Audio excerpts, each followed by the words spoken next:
벚꽃이 흩날리는 봄날, 민석그룹 본사 앞은 평소와 다른 분위기로 술렁였습니다. 임직원들은 모두 긴장된 표정으로 속삭이고 있었죠. 오전 정기회의에서 갑자기 쓰러진 장명수 회장의 소식이 회사 전체에 퍼진 지 이미 2시간이 지났어요. 장 회장님께서 서울대병원 VIP 병실에 입원하셨다는데 상태가 심각하다고 합니다. 병원 응급실에는 장명수의 가족들이 모두 모였습니다. 아내 이현숙은 눈물을 훔치며 담당 의사의 말을 듣고 있었고 장남 장준혁은 굳은 표정으로 의료진과 대화하고 있었어요. 장녀 장수미는 어머니의 어깨를 감싸 안으며 위로하고 있었죠. 막내딸 장수현만이 홀로 창가에 서서 멍한 표정으로 바깥을 바라보고 있었습니다. 급성 자가면역 희귀질환으로 추정됩니다. 정확한 원인은 더 검사해봐야 알 수 있을 거예요. 의사 김태준의 말에 가족들의 얼굴이 더욱 어두워졌습니다. 장준혁은 책임자처럼 앞으로 나서며 물었죠. 치료 방법은 있습니까? 김태준은 무거운 표정으로 고개를 저었습니다. 현재로서는 증상 완화를 위한 치료만 가능합니다. 국내 최고의 전문의들을 모시겠습니다. 병실 창문 아래 병원 정원에서는 박수정이 조용히 꽃을 가꾸고 있었어요. 수정은 병원 정원사로 3년째 일하고 있었죠. 그녀의 손길이 닿는 곳마다 식물들은 더욱 생기를 띠었습니다. 갑자기 들려오는 소란에 고개를 들어보니 VIP 병실로 의사들이 급하게 들어가는 모습이 보였어요. 장명수의 상태는 갈수록 악화되었습니다. 국내 최고의 의사들이 모여 치료를 시도했지만 모두 실패했어요. 병원장은 직접 장명수의 가족들을 불러 상담했죠. 현재로서는 회장님의 상태를 호전시킬 방법이 없습니다. 최선을 다하고 있지만 준비하실 필요가 있을 것 같습니다. 이현숙은 충격으로 자리에 주저앉았고 장준혁은 벽을 치며 분노했어요. 장수미는 일을 중단하고 병원에 상주하기로 결정했습니다. 장수현만이 조용히 생각에 잠겨 있었죠. 수정은 멀리서 가족들의 모습을 지켜보았습니다. 특히 장수현의 무거운 발걸음이 눈에 들어왔어요. 수정은 자신도 모르게 한숨을 내쉬며 손에 든 물뿌리개를 내려놓았죠. 도와드리고 싶은데. 수정은 자신의 작은 정원으로 돌아갔습니다. 그녀의 정원은 병원의 다른 곳과 달랐어요. 아름다운 꽃들 사이로 이름 모를 약초들이 정성스레 자라고 있었죠. 수정은 그중 몇 가지를 조심스럽게 살펴보았습니다. 장명수의 병실에서는 의사들이 다시 한번 긴급회의를 열었습니다. 국내 최고의 전문의들도 속수무책이었어요. 장명수의 생명은 시간이 갈수록 위태로워졌죠. 수정은 자신의 숙소로 돌아가 오래된 나무 상자를 꺼냈습니다. 그 안에는 수십 년간 모아온 약초 처방전과 한의학 서적들이 가득했어요. 수정의 눈빛이 흔들렸죠. 다시 시작해야 할까요? 장수현은 매일 아침 병원 정원을 산책하며 마음의 안정을 찾았습니다. 아버지의 병세가 나아질 기미가 보이지 않자 점점 지쳐갔어요. 오늘도 무거운 발걸음으로 정원을 거닐던 수현은 우연히 병원 뒤편에 마련된 작은 온실을 발견했습니다. 이런 곳이 있었나? 호기심에 이끌려 온실 문을 열자 다양한 식물의 향기가 수현을 반겼습니다. 온실 안쪽에서는 박수정이 무언가에 열중하며 약초를 다듬고 있었어요. 수정은 깜짝 놀라 급히 약초를 감추려 했죠. 누구세요? 수현은 의아한 표정으로 수정의 행동을 살폈습니다. 수정이 다루던 약초들은 일반적인 정원 식물과 달랐어요. 수현은 갑자기 궁금증이 일어 물었습니다. 이건 정원 식물이 아니죠? 약초인가요? 수정은 당황하며 말을 더듬었습니다. 그냥 취미로 기르는 식물입니다. 병원 정원 관리 외에 개인적으로 가꾸는 것들이에요. 수연은 몇 걸음 더 다가가 수정이 만들고 있던 약재를 유심히 살펴보았습니다. 어딘가 낯익은 향이 났어요. 할머니께서 예전에 보여주셨던 한약 같은 냄새가 나는데요. 수정의 표정이 굳어졌습니다. 수연은 직감적으로 무언가 이상함을 느꼈어요. 혹시 한의학을 아시나요? 수정은 잠시 침묵했습니다. 수연의 눈빛에서 절박함이 느껴졌죠. 수정은 긴 한숨을 내쉬며 마음을 정했습니다. 사실 제가 과거의 한의사였습니다. 수연의 눈이 커졌습니다. 수정은 계속해서 이야기했어요. 15년 전 의료사고로 면허를 잃고 이곳에서 정원사로 일하고 있어요. 그동안 한의학과는 거리를 두려 했지만 식물들만은 포기할 수 없었죠. 수연은 갑자기 희망의 빛을 본 것 같았습니다. 그녀는 수정의 손을 꼭 잡았어요. 선생님, 우리 아버지를 도와주실 수 있나요? 최고의 의사들도 포기한 상태입니다. 수정은 망설였습니다. 그동안 숨겨온 과거를 다시 마주하는 것이 두려웠죠. 하지만 수연의 간절함에 마음이 흔들렸습니다. 장 회장님의 증상을 정확히 알아야 도울 수 있을지 판단할 수 있어요. 수연은 즉시 아버지의 의료 기록을 가져와 수정에게 보여주었습니다. 수정은 기록을 꼼꼼히 살펴본 후 고개를 끄덕였어요. 자가면역 희귀질환이라. 제가 예전에 비슷한 증상을 치료한 경험이 있습니다. 하지만 수정은 말을 잇지 못했습니다. 수연은 간절한 눈빛으로 물었어요. 하지만 무엇인가요? 병원 의사들이 허락하지 않을 거예요. 제 과거가 알려지면 큰 문제가 될 수도 있고요. 수연은 잠시 생각에 잠겼다가 결심한 듯 말했습니다. 어머니께 말씀드리겠습니다. 아버지의 병세가 워낙 위급하니 어차피 방법이 없다면 한번 해볼 가치가 있잖아요. 수정은 여전히 불안했지만 수연의 진심 어린 모습에 마음이 움직였습니다. 수연은 서둘러 어머니 이현숙을 찾아갔어요. 어머니, 혹시 마지막 희망이 있다면 시도해 보시겠어요? 이현숙은 눈물에 젖은 눈으로 딸을 바라보았습니다. 수연은 정원사 박수정의 비밀을 어머니에게 모두 털어놓았어요. 처음에는 반신반의하던 이현숙도 남편의 상태가 더 이상 나빠질 것이 없다는 사실에 작은 희망이라도 붙잡고 싶었습니다. 그래, 한번 만나보자. 이현숙과 수정의 만남은 조용히 이루어졌습니다. 장준혁과 장수미는 이 제안에 격렬히 반대했지만 이현숙은 마지막 희망으로 수정의 치료를 허락했어요. 부탁드립니다. 제 남편을 살려주세요. 수정은 깊은 숨을 내쉬며 고개를 숙였습니다. 최선을 다하겠습니다.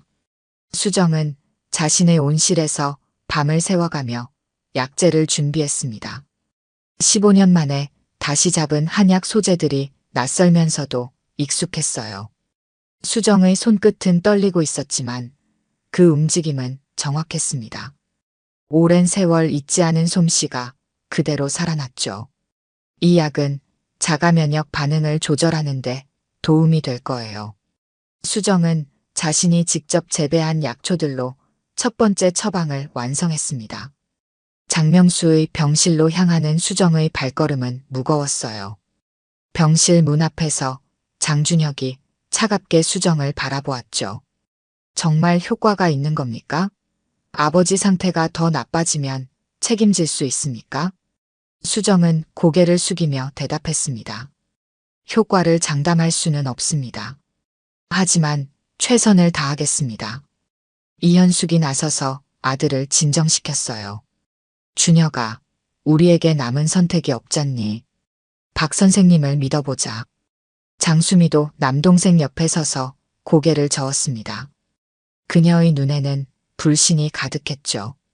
오직 장수현만이 수정에게 미소를 지으며 격려했어요.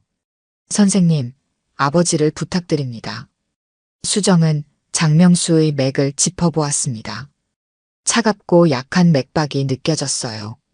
수정은 조심스럽게 자신이 만든 한약을 장명수에게 먹였습니다. 그리고 준비해온 침으로 주요 경혈을 자극했죠. 첫날 장명수의 상태는 변함이 없었습니다. 장준혁은 비웃듯 말했어요. 역시 효과가 없군요. 이런 미신적인 행위로 시간만 낭비하고 있습니다. 두 번째 날도 별다른 변화가 없었습니다. 이현숙의 표정은 점점 어두워졌어요. 수정은 처방을 조금 조정하며 말했습니다. 한약은 즉각적인 효과보다 점진적인 변화를 가져옵니다. 좀 더 시간이 필요해요. 셋째 날 수정이 새벽부터 정성스레 달인 한약을 가지고 병실에 들어섰을 때 놀라운 일이 벌어졌습니다. 장명수가 미세하게 눈꺼풀을 움직이기 시작한 것이었어요. 회장님이 반응을 보이셨어요. 간호사가 놀란 표정으로 외쳤습니다. 의료진이 급히 모여들었고 가족들도 황급히 병실로 들어왔어요. 김태준 의사는 믿을 수 없다는 표정으로 장명수의 상태를 확인했습니다. 맥박이 안정되고 있습니다. 면역 수치도 약간 개선됐어요. 이해할 수 없는 일이지만 나흘째 되는 날 장명수는 잠깐이지만 눈을 떴습니다. 이현숙은 남편의 손을 꼭 잡으며 기쁨의 눈물을 흘렸어요. 장준혁과 장수민은 놀란 표정으로 서로를 바라보았죠. 아직 완전한 회복까지는 멀었습니다. 계속해서 치료를 이어가야 해요. 수정의 말에 이제는 아무도 반대하지 않았습니다. 장수현은 기쁜 마음으로 수정의 손을 잡았어요. 선생님, 정말 감사합니다. 기적이에요. 일주일이 지나자 장명수의 상태는 눈에 띄게 호전되었습니다. 그는 이제 짧은 대화도 가능해졌어요. 의료진들은 이 상황을 과학적으로 설명할 수 없어 당혹스러워했습니다. 자발적 관해일 수도 있지만 통계적으로 거의 불가능한 일입니다. 병원 내에서는 장명수의 기적적인 회복에 대한 소문이 퍼졌습니다. 수정이 한의사 출신이라는 사실도 알려지기 시작했어요. 많은 사람들이 그녀의 치료법에 관심을 보였죠. 장수현은 매일 수정을 따라다니며 그녀의 일을 도왔습니다. 두 사람은 약초를 기르고 한약을 다리며 가까워졌어요. 어느 날 수현은 조심스럽게 물었습니다. 선생님, 왜 한의사를 그만두게 되셨나요? 이렇게 뛰어난 실력을 가지고 계신데. 수정의 표정이 어두워졌습니다. 그녀는 잠시 침묵했다가 조용히 대답했어요. 15년 전 한 환자가 제 치료 중에 사망했습니다. 모든 책임을 제가 져야 했죠. 수연은 더 이상 묻지 않았습니다. 하지만 수정의 눈빛에서 아직 아물지 않은 상처를 볼 수 있었어요. 수연은 마음속으로 결심했습니다. 선생님의 진실을 꼭 밝혀드리고 싶어요. 장명수의 상태는 계속해서 좋아졌습니다. 그는 이제 침대에서 일어나 짧게 걸을 수도 있게 되었어요. 이현숙은 수정에게 진심 어린 감사를 표했습니다. 당신이 우리 가족에게 희망을 주셨어요. 정말 감사합니다. 수정은 겸손하게 미소 지었지만 그녀의 마음속에는 불안함이 자리 잡고 있었습니다. 과거의 그림자가 언제 다시 그녀를 덮칠지 모르기 때문이었죠. 장명수의 회복 소식은 병원 전체에 퍼졌습니다.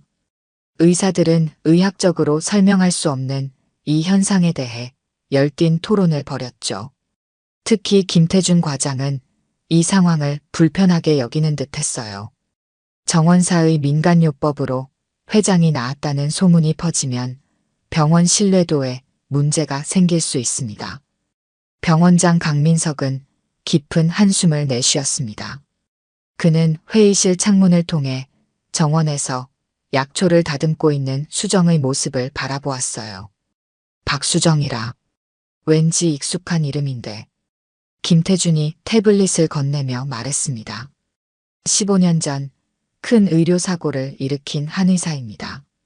환자가 사망했고 면허가 취소되었죠. 강민석의 표정이 굳어졌습니다. 그는 즉시 행정실에 박수정의 고용 기록을 확인하라고 지시했어요. 한편 장명수의 병실에서는 수정의 치료가 계속되고 있었습니다. 장명수는 이제 완전히 의식을 되찾고 대화도 가능해졌어요.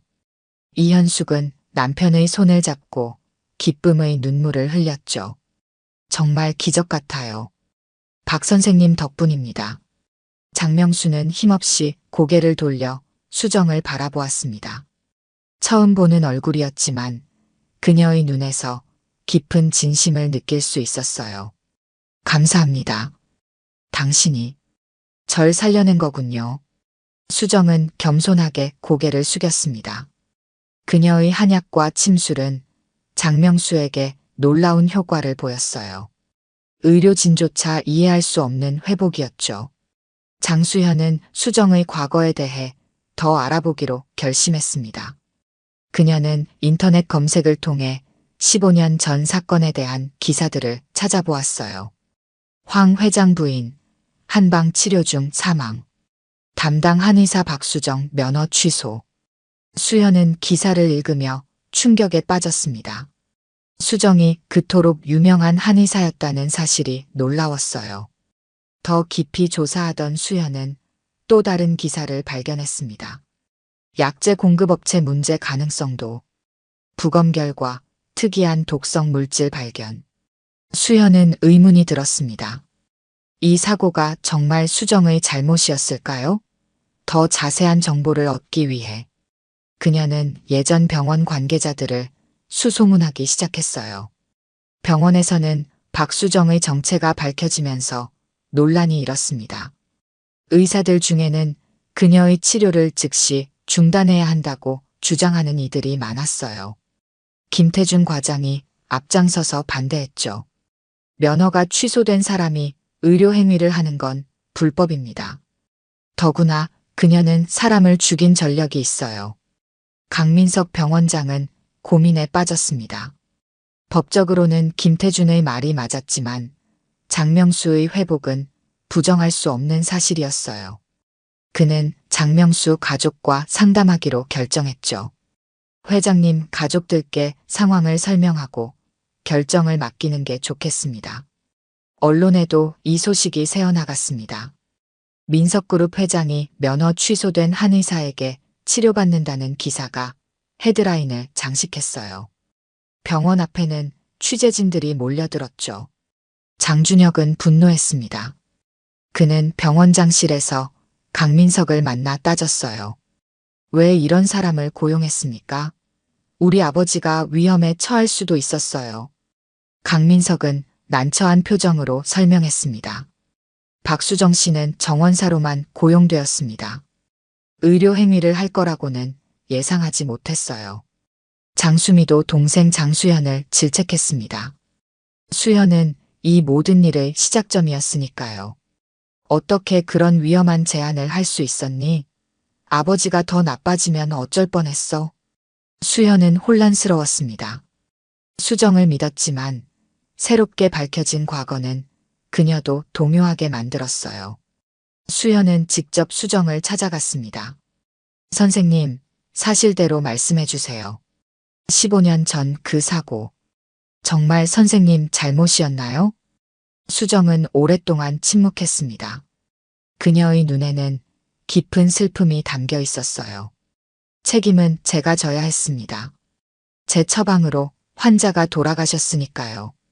수현은 더 묻고 싶었지만 병실에서 소란이 벌어졌다는 소식이 전해졌습니다. 장명수의 상태가 갑자기 악화된 것이었어요. 호흡이 불규칙해지고 맥박이 빨라졌죠. 김태준 과장은 장명수의 가족들에게 설명했습니다. 민간요법의 부작용입니다. 이제라도 정상적인 치료를 재개해야 합니다. 이현숙은 갈등에 빠졌습니다. 남편이 호전되었던 것은 사실이지만 지금의 상황은 매우 위급했어요. 장준혁과 장수미는 즉시 수정의 치료 중단을 요구했죠. 더 이상 그 여자가 아버지에게 접근하지 못하게 해주세요. 수정은 복도에서 이 모든 상황을 지켜보았습니다. 그녀의 얼굴에는 체념의 표정이 드리워졌어요. 결국 과거는 그녀를 놓아주지 않았던 것입니다. 장수현은 마지막으로 수정에게 달려갔습니다. 선생님, 정말 아버지 상태가 좋아지고 있었잖아요. 이건 다른 이유가 있을 거예요. 수정은 슬픈 미소를 지으며 고개를 저었습니다. 이제 저는 떠나야 할 것 같아요. 제 잘못입니다.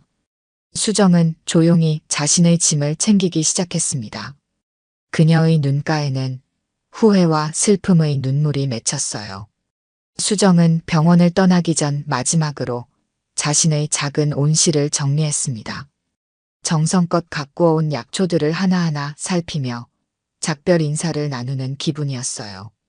수정의 손길이 멈칫할 때마다 식물들이 흔들리는 것 같았죠. 병원 출구에서 수정은 잠시 멈춰서서 뒤를 돌아보았습니다. 그녀의 마음속에는 후회와 죄책감이 가득했어요. 장명수의 치료를 끝까지 완료하지 못한다는 생각에 가슴이 아팠죠. 또 한 번 실패하고 말았네요. 수정은 자신에게 속삭였습니다. 그때 장수현이 급하게 달려오는 모습이 보였어요. 선생님, 떠나시면 안 돼요. 아버지는 선생님이 필요해요. 수정은 고개를 저었습니다. 그녀의 눈에는 체념이 가득했어요. 미안해요. 하지만 이게 최선입니다. 제 잘못입니다. 장수현이 수정의 손을 잡으려 했지만 수정은 조용히 뿌리치고 병원을 빠져나갔습니다. 수현은 그 자리에 망연자실하게 서 있었어요. 그녀는 수정의 마지막 말이 가슴에 깊이 새겨졌죠. 제 잘못입니다. 그 말에는 15년의 슬픔과 자책이 담겨 있었습니다. 수현은 결심했어요. 반드시 진실을 밝혀내겠다고. 수현은 바로 조사에 착수했습니다. 15년 전 의료사고에 관한 모든 자료를 수집하기 시작했어요. 법원 기록, 뉴스 기사, 의료 보고서까지 찾을 수 있는 모든 정보를 모았죠. 황미경 회장 부인 사망 사건, 한약 치료 중 급성간 손상으로 사망. 수현은 깊이 생각에 잠겼습니다. 어떤 한약이 그런 증상을 일으킬 수 있을까요? 그녀는 의학 도서관에서 한약재의 부작용에 대한 자료를 찾아보았어요. 한편 장명수의 상태는 점점 악화되었습니다. 수정의 치료가 중단된 후 그의 면역 수치는 다시 불안정해졌어요. 의사들은 최선을 다했지만 상황은 나아지지 않았죠. 이현숙은 남편의 병실에서 거의 나오지 않았습니다. 그녀는 계속해서 장명수의 손을 잡고 기도했어요. 장준혁과 장수미는 병원과 회사를 오가며 분주하게 움직였지만 그들의 얼굴에는 깊은 근심이 드리워져 있었죠. 수현은 의료사고 당시 검사를 담당했던 법의학자를 찾아갔습니다. 은퇴한 김 교수는 수현의 방문에 놀랐어요. 15년 전 사건이라 기억이 가물가물하지만 특이한 케이스였어요. 김 교수는 오래된 파일을 꺼내 보여주었습니다. 그가 가리킨 부분에서 수현은 중요한 단서를 발견했어요. 독성 물질이 한약재에서 발견되었지만 그 성분이 박수정 한의사가 처방한 약재 목록과 일치하지 않았다. 수현의 눈이 커졌습니다. 이것은 수정이 처방하지 않은 다른 성분이 약에 섞였다는 증거였어요. 수현은 더 깊이 파고들었죠. 약재를 공급한 업체는 어디였나요? 김 교수가 기록을 더 살펴보았습니다. 대명약초 무역이었던 것 같아요. 당시 그 회사도 조사를 받았지만 증거 불충분으로 무혐의 처리되었죠.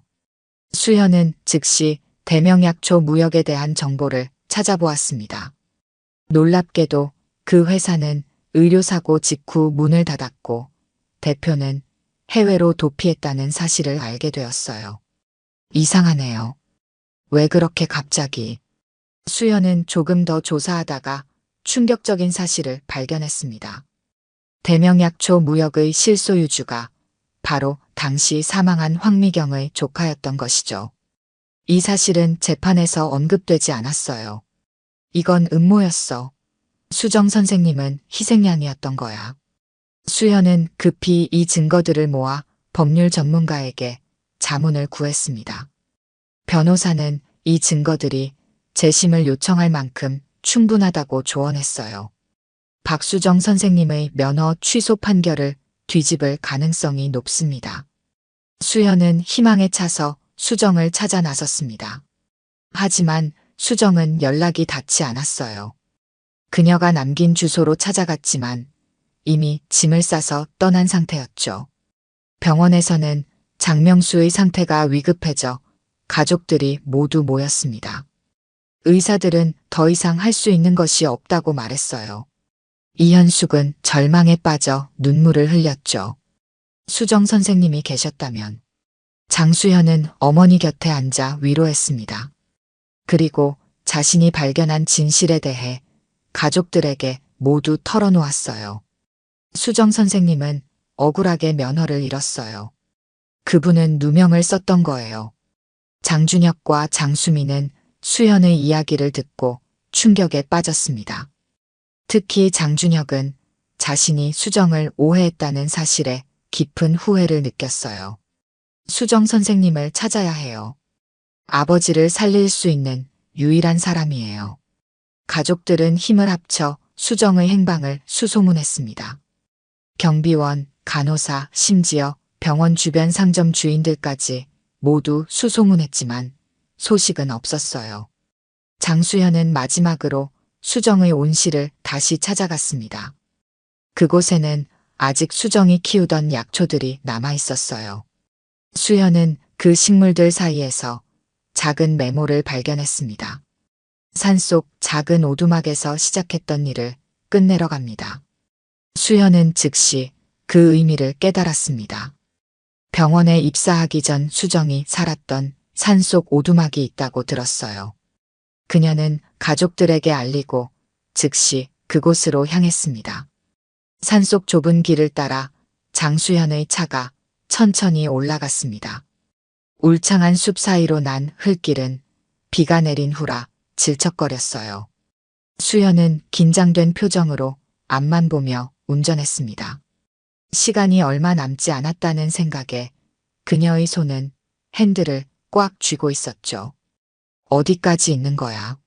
수연이 중얼거리던 그때 나무 사이로 작은 오두막이 보였습니다.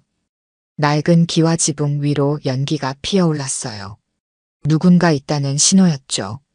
수연은 차를 세우고 서둘러 오두막으로 향했습니다. 문 앞에 서서 수연은 잠시 망설였습니다. 만약 수정이 돌아오기를 거부한다면 어떻게 해야 할까요? 그녀는 깊게 숨을 들이마시고 문을 두드렸어요. 수정 선생님 계신가요? 저 장수연이에요. 잠시 침묵이 흐른 후 문이 천천히 열렸습니다. 수정이 놀란 표정으로 수연을 바라보았어요. 그녀는 약초를 다듬다 말고 나온 듯 했습니다. 어떻게 여기를? 수연은 수정의 말을 기다리지 않고 급하게 말했습니다. 선생님, 제발 돌아와 주세요. 아버지 상태가 위급해요. 그리고 저 진실을 알게 되었어요. 수정의 눈이 흔들렸습니다. 그녀는 수연을 안으로 들어오게 했어요. 오두막 안은 소박했지만 정갈했습니다. 곳곳에 말린 약초들이 걸려 있었고 작은 테이블 위에는 한약을 다리는 도구들이 놓여 있었죠. 수연은 자신이 발견한 증거들을 모두 수정에게 보여주었습니다. 대명약초 무역의 실소유주가 황미경의 조카였다는 사실, 독성 물질이 수정의 처방과 일치하지 않았다는 법의학 보고서, 모든 것이 음모였다는 증거들이었어요. 선생님은 억울하게 누명을 쓰신 거예요. 진실이 밝혀질 수 있어요. 수정은 긴 시간 침묵했습니다. 그녀의 눈에는 복잡한 감정들이 교차했어요. 15년간 가슴에 품어온 상처가 치유될 수 있다는 희망과 동시에 두려움도 느껴졌죠. 그래도 환자는 제 손에서 죽었어요.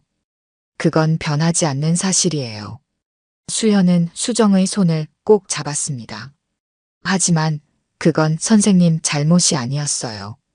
이제 아버지를 살려주세요. 선생님만이 할 수 있어요. 수정의 마음속에서 갈등이 일었습니다. 병원으로 돌아간다는 것은 자신의 과거와 다시 마주한다는 의미였어요. 하지만 환자를 돕는 것은 한의사로서의 그녀의 본분이기도 했죠. 시간이 얼마나 남았나요? 수연의 표정이 밝아졌습니다. 지금 바로 가면 늦지 않을 거예요. 수정은 결심했습니다. 그녀는 서둘러 필요한 약초들을 가방에 담았어요. 특히 산속에서만 자라는 희귀 약초 몇 종류를 신중하게 선택했죠. 이 약초들은 병원에서는 구할 수 없는 것들이에요. 마지막 처방에 필요해요. 두 사람은 급히 병원으로 향했습니다. 차 안에서 수정은 조용히 말했어요. 이걸로 할 수 있는 건 다 해볼 거예요. 하지만 결과는 약속할 수 없어요. 병원에 도착했을 때 장명수의 상태는 최악이었습니다. 의사들도 이제 손을 놓은 상태였어요. 가족들은 병실 밖에서 절망에 빠져 있었죠. 이현숙은 수정을 보자 눈물을 흘리며 다가왔습니다. 돌아와 주셨군요. 제발 남편을 살려주세요. 장준혁과 장수미도 수정에게 고개를 숙였습니다. 이제 그들에게는 수정이 유일한 희망이었어요. 제가 할 수 있는 모든 것을 시도해 보겠습니다. 수정은 병실로 들어가 장명수의 상태를 살폈습니다. 그의 맥박은 약했고 호흡은 불규칙했어요. 수정은 가져온 약초들을 꺼내 즉시 준비에 들어갔습니다. 병원 직원들이 수정의 치료를 방해하려 했지만 장준혁이 나서서 막았습니다. 김태준 과장도 반대했지만 이미 공식적으로 의학적 치료가 불가능하다고 선언한 상황에서 가족의 결정을 무시할 수는 없었어요. 수정은 밤새 약을 다렸습니다. 그녀의 손은 15년 전과 같은 정확함으로 약재들을 다루었어요. 장수현이 곁에서 도우며 지켜보았죠. 이 약은 면역 체계를 강화하고 자가 면역 반응을 조절하는데 도움이 될 거예요. 그리고 이 침술은 경락을 열어 약효가 빠르게 퍼지도록 할 거예요. 새벽이 되었을 때 수정은 마지막 한 약을 완성했습니다. 그녀는 지친 표정이었지만 눈빛만은 단호했어요. 이제 할 수 있는 건 다 했습니다. 가족들과 병원 관계자들이 지켜보는 가운데 수정은 조심스럽게 장명수에게 한약을 먹였습니다. 그리고 주요 경혈에 침을 놓았어요. 모든 치료가 끝난 후 수정은 조용히 기도하듯 눈을 감았죠. 시간이 천천히 흘렀습니다. 방 안은 숨소리만 들릴 정도로 조용했어요. 수정은 장명수의 맥을 계속 짚어보며 상태를 확인했습니다. 그녀의 표정이 조금씩 밝아졌어요. 맥박이 안정되고 있어요. 이현숙이 희망에 찬 눈으로 물었습니다. 좋아지고 있는 건가요? 수정은 조심스럽게 고개를 끄덕였습니다. 방 안의 긴장이 조금씩 풀렸어요. 장준혁과 장수미는 서로를 바라보며 안도의 표정을 지었죠. 그때 장명수의 손가락이 미세하게 움직였습니다. 모두의 시선이 그에게 집중되었어요. 장명수의 눈꺼풀이 천천히 움직이기 시작했습니다. 여보. 이현숙이 남편의 이름을 부르자 장명수는 서서히 눈을 떴습니다. 그의 눈동자가 방 안을 둘러보더니 이내 수정에게 고정되었어요. 그리고 희미하게 미소를 지었죠. 감사합니다. 방 안은 기쁨의 눈물로 가득 찼습니다. 수정은 겸손하게 고개를 숙였어요. 그녀의 눈가에도 눈물이 맺혔습니다. 15년 만에 다시 환자의 생명을 살려낸 것이었죠. 장명수의 기적적인 회복은 병원 전체에 놀라운 소식으로 퍼졌습니다. 의사들은 의학적으로 설명할 수 없는 이 현상에 대해 다시 한번 경악했어요. 장명수는 날이 갈수록 건강을 되찾았습니다. 그의 피검사 결과도 놀랍게 개선되었죠. 자가 면역 수치가 정상으로 돌아오고 있습니다. 이런 경우는 처음 봅니다. 김태준 과장도 이제는 수정의 치료 효과를 부정할 수 없었습니다. 그는 여전히 불편한 기색이었지만 전문가로서 결과를 인정할 수밖에 없었어요. 수정은 장명수의 치료를 계속하면서도 조용히 행동했습니다. 그녀는 여전히 정원사라는 이름으로 병원에 머물렀어요. 하지만 이제 사람들은 그녀를 다른 시선으로 바라보기 시작했죠. 장명수가 완전히 의식을 회복한 날, 그는 가족들과 함께 수정을 병실로 불렀습니다. 이현숙은 수정의 손을 꼭 잡고 눈물을 흘렸어요. 어떻게 감사드려야 할지 모르겠어요. 당신이 우리 가족에게 희망을 되돌려 주셨어요. 장명수도 약해진 목소리로 말했습니다. 내 생명의 은인입니다. 앞으로 어떤 도움이라도 필요하시면 말씀해 주세요. 장준혁은 수정 앞에 고개를 숙였습니다. 그는 가장 강하게 수정을 불신했던 사람이었죠. 제가 오해했습니다. 진심으로 사과드립니다. 장수미도 부끄러운 표정으로 수정에게 사과했습니다. 그동안의 태도가 미안했던 거죠. 수정은 따뜻한 미소로 모두를 바라보았어요. 환자가 건강을 되찾는 것을 보는 것만으로도 충분합니다. 장수현은 이 순간을 놓치지 않았습니다. 그녀는 자신이 모은 증거들을 가족들에게 다시 한번 설명했어요. 아버지, 수정 선생님께서는 15년 동안 억울한 누명을 쓰고 계셨어요. 이제 우리가 진실을 밝혀드려야 해요. 장명수는 진지한 표정으로 고개를 끄덕였습니다. 그는 기업인으로서 결단력 있게 말했어요.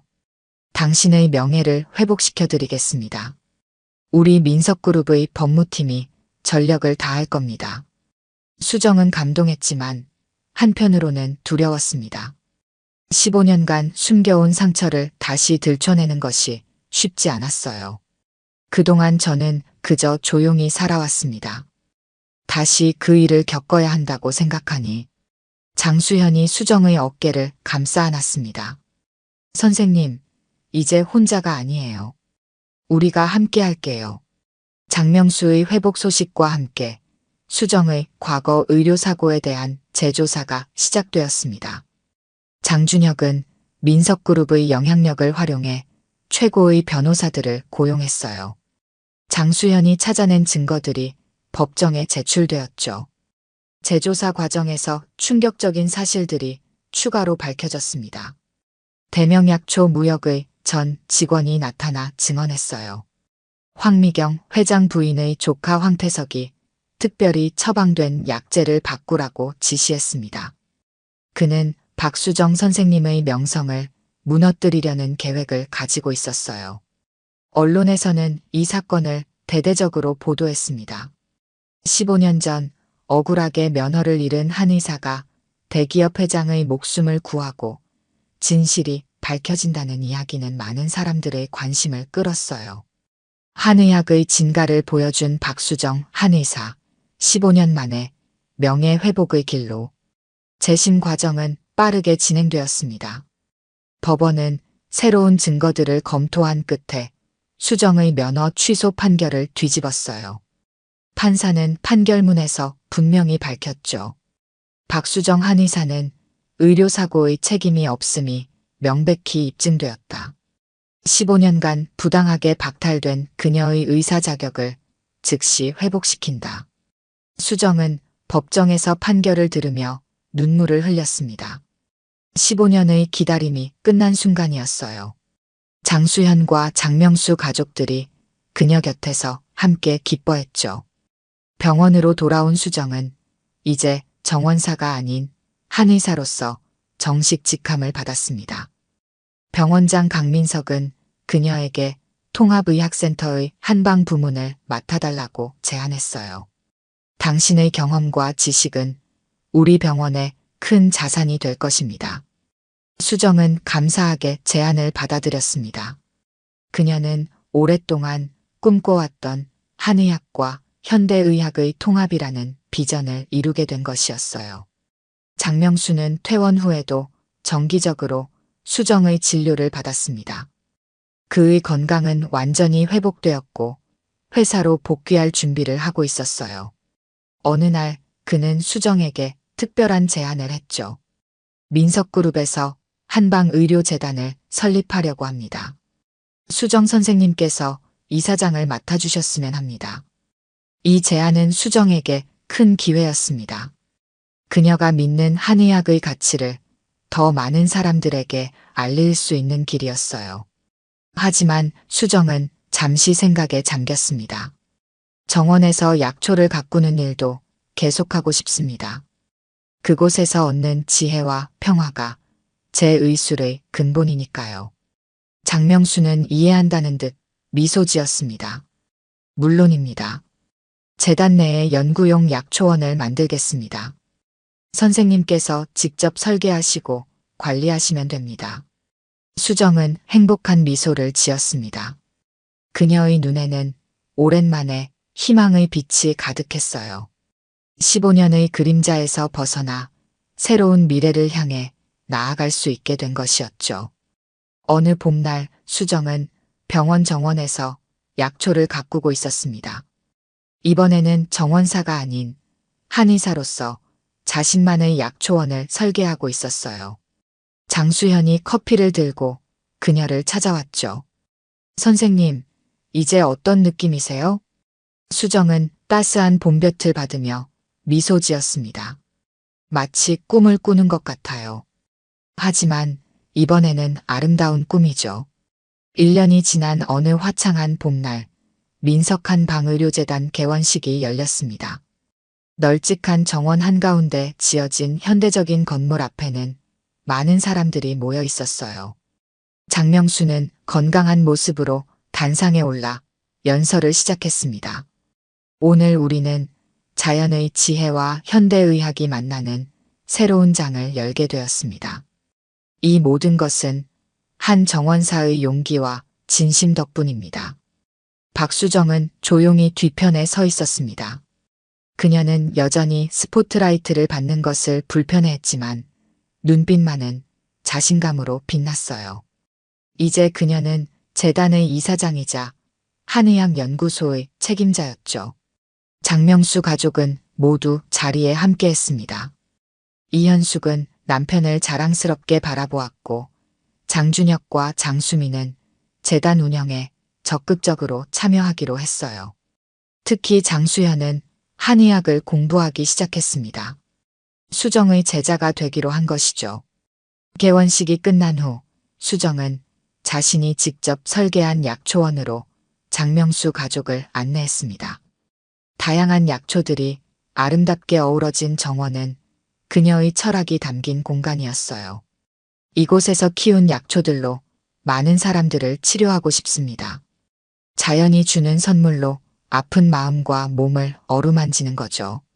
장명수는 미소를 지으며 주변을 둘러보았습니다.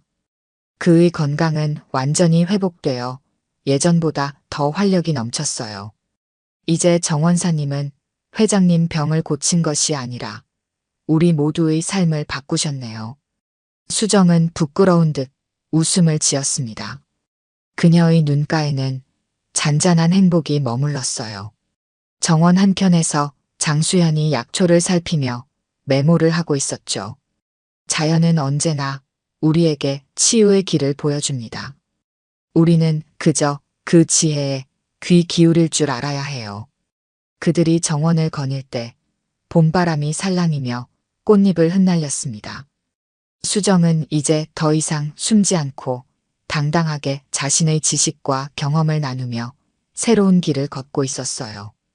과거의 아픔은 그녀를 더 강하고 지혜롭게 만들었고 이제 그 지혜로 더 많은 사람들에게 희망을 전하게 된 것이었습니다. 오늘 들려드린 이야기가 여러분의 마음에 작은 울림이 되었기를 바랍니다. 이야기가 좋으셨다면 좋아요와 구독 부탁드려요. 다음 사연을 들려드리는데 큰 힘이 된답니다. 그리고 여러분의 이야기도 댓글로 들려주세요. 다음 이야기 때 또 뵙겠습니다. 정민우는 대형 회의실 창문 너머로 서울의 빌딩 숲을 바라보며 깊은 숨을 내쉬었습니다. 마침내 10년간 쌓아온 경력이 결실을 맺어 승진이 확정된 날이었죠. 부장에서 이사로 그의 명함에는 더 무게감 있는 직함이 새겨질 예정이었습니다. 축하합니다, 정 부장님. 아니, 이제는 정 이사님이라고 불러야겠네요. 동료의 말에 민우는 미소를 지었지만 그 미소 뒤에는 누군가와 나누고 싶은 기쁨이 숨겨져 있었어요. 사무실을 나와 주차장으로 향하는 발걸음이 무거웠습니다.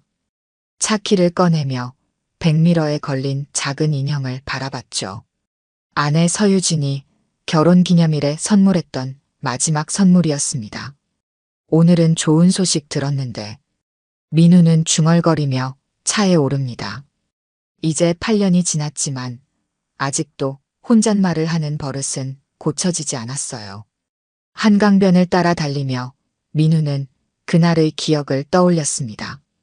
비가 오던 날 퇴근길에 걸려온 전화 한 통. 유진이 교통사고로 중환자실에 실려갔다는 소식이었죠. 병원에 도착했을 때는 이미 모든 것이 끝난 후였습니다. 의사는 최선을 다했지만 이라는 말로 시작했고 민우의 세계는 그 말과 함께 무너져 내렸어요. 민우는 핸들을 꽉 쥐며 그 기억을 밀어냅니다. 아파트에 도착한 민우는 현관문을 열고 들어갑니다. 텅 빈 집이 그를 반겼죠. 냉장고에서 반찬통을 꺼내 전자레인지에 데우며 휴대폰이 울렸습니다. 여보세요? 민우야, 나 태식이야. 지금 시간 있어? 철수의 형 태식의 목소리였습니다. 뭔가 심상치 않은 톤이었죠. 무슨 일이야? 철수가 어제 갑자기 심장마비로. 민우는 휴대폰을 꽉 쥐었습니다. 대학 시절부터 지금까지 가장 가까운 친구였던 김철수. 불과 일주일 전에도 같이 술을 마셨던 친구였죠. 민우는 입술을 깨물며 태식의 말을 들었습니다. 장례식은 내일부터야. 서울중앙병원 장례식장 사무실이야. 시간 되면 와줘. 전화를 끊고 민우는 소파에 털썩 주저앉았습니다. 승진의 기쁨은 이미 멀리 사라져버렸어요. 벽에 걸린 액자 속 대학 졸업식 사진에는 민우와 철수가 환하게 웃고 있었죠. 그 옆에는 유진과 함께 찍은 결혼사진이 놓여 있었습니다. 왜 다들 날 두고 가는 거야? 민우는 중얼거리며 소주병을 꺼냈습니다. 한 잔, 두 잔. 유진이 사고로 떠난 이후 가끔씩 찾게 되는 위로였죠. 오늘은 철수를 위한 잔이었습니다. 창밖으로 서울의 밤이 깊어갔고 민우의 마음속 상실감도 함께 깊어갔어요. 알람 소리에 민우는 눈을 떴습니다. 오늘은 철수의 장례식장에 가야 하는 날이었죠. 검은색 정장을 꺼내 입고 넥타이를 매며 민우는 깊은 한숨을 내쉬었습니다. 처음 철수를 만났던 날 유진과의 첫 만남에 철수가 옆에 있었던 기억이 떠올랐어요. 모든 인연의 시작과 끝에 너는 항상 있었구나. 민우는 준비를 마치고 집을 나섰습니다. 장례식장으로 향하는 길, 민우는 철수와의 마지막 술자리에서 나눈 대화를 떠올렸죠.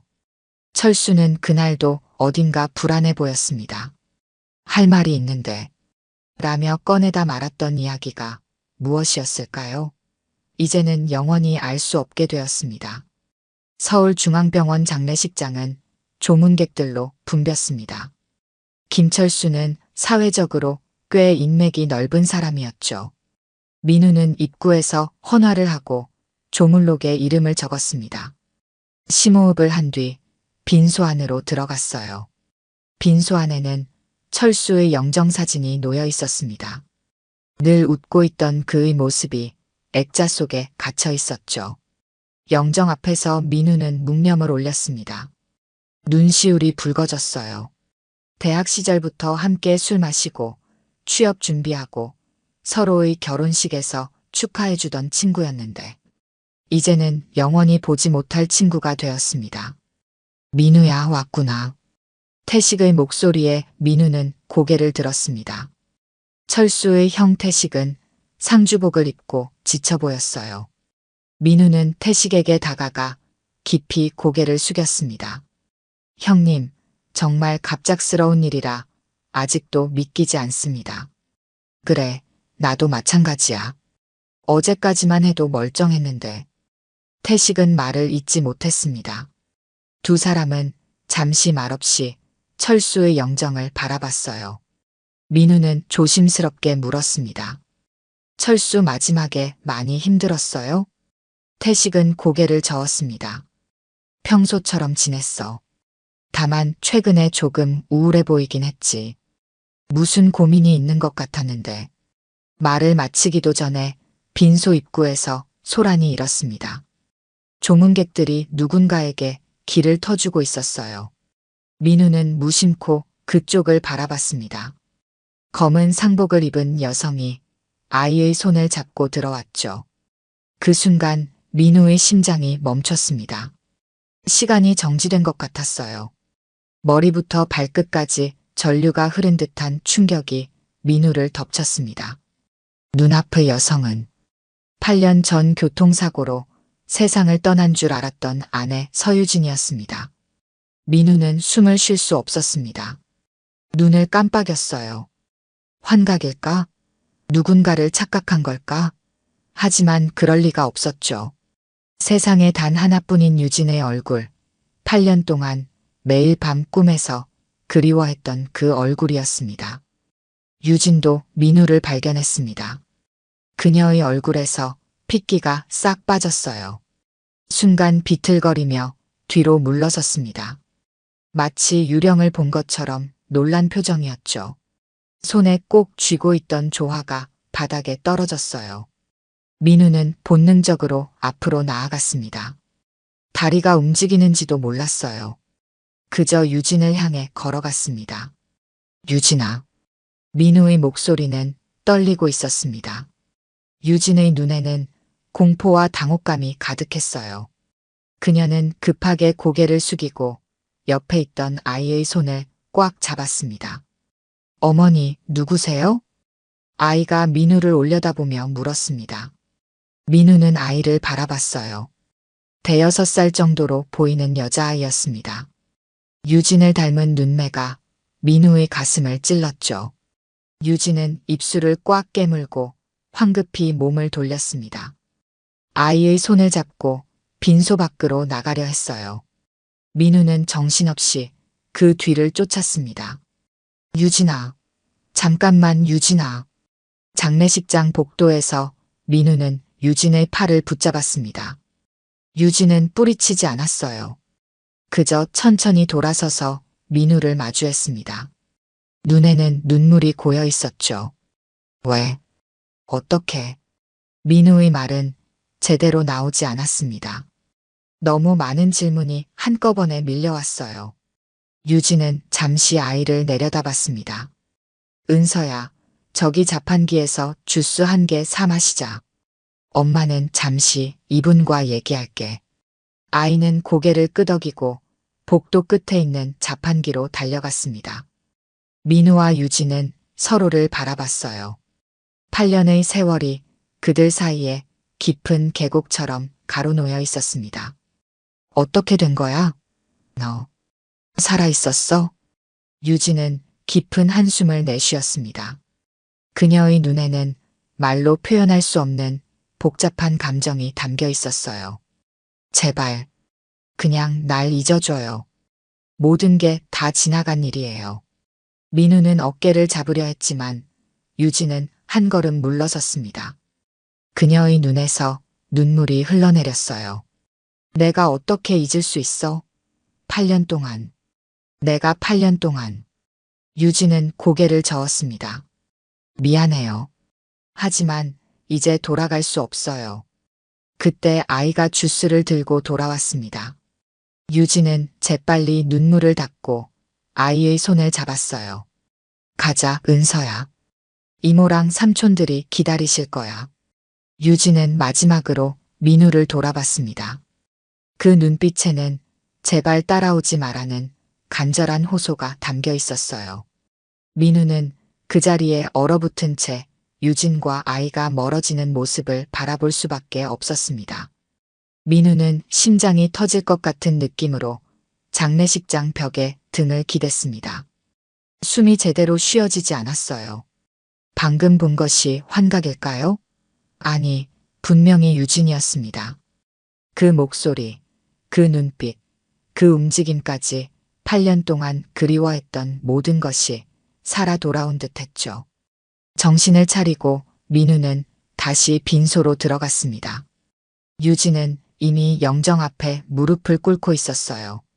아이는 옆에서 조용히 서 있었습니다. 민우는 그들을 멀리서 바라보며 태식에게 다가갔죠. 저기요, 형님. 태식은 민우를 바라봤습니다. 민우는 목소리를 낮추며 물었어요. 저 아까 들어온 그 여자분이 누구시죠? 태식의 표정이 조금 변했습니다. 철수 아내 유진 씨야. 왜? 민우는 다리에 힘이 빠지는 것을 느꼈습니다. 철수의 아내라고요? 유진이? 언제부터 결혼했어요? 태식은 잠시 생각하더니 대답했습니다. 7년 정도 됐지. 철수가 병원에서 만났다고 했어. 교통사고 환자였던 것 같은데 기억을 잃은 상태였대. 철수가 보호자 역할을 하다가 결혼했지. 민우의 귀에 피가 쏠리는 느낌이었습니다. 태식의 말 한마디 한마디가 망치로 두드리는 것 같이 아팠어요. 그럼 아이는요? 은서, 6살이야. 예쁘지? 6살.